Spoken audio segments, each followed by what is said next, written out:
Hello बच्चों, let's read this question. This question says that BT cotton is resistant to.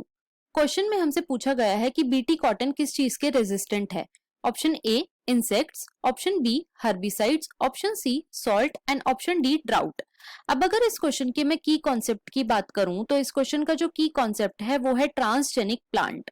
Late me write it over here. Key concept is transgenic plant, right.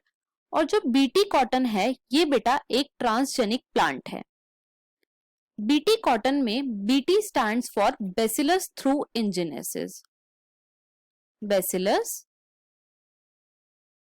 थ्रूइंजिनेसिस. अब ये bacillus थ्रूइंजिनेसिस क्या है बेटा? ये एक bacteria है जिसे हम यूज करते हैं एज अ बायो फर्टिलाइजर. और वो हम कैसे करते हैं? तो ये जो बैक्टीरिया है इसके अंदर एक जीन प्रेजेंट होता है जिसे हम बोलते हैं क्रायोजीन. ये जीन क्या करता है? ये एक प्रोटीन को प्रोड्यूस करता है और फिर ये प्रोटीन फर्दर एक टॉक्सिन रिलीज करता है जिसे हम बोलते हैं BT toxin, right.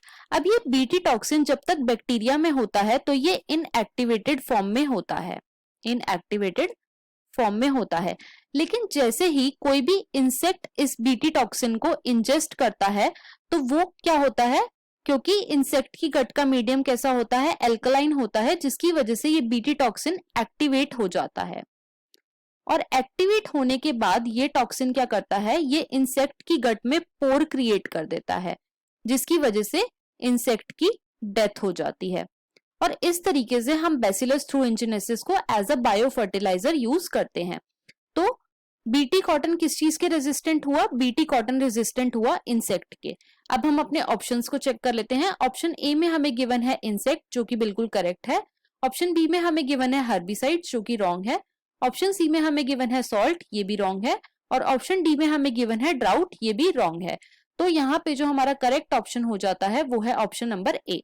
So the final answer of this question is option A, that is insects. I hope you understood it well. Best of luck.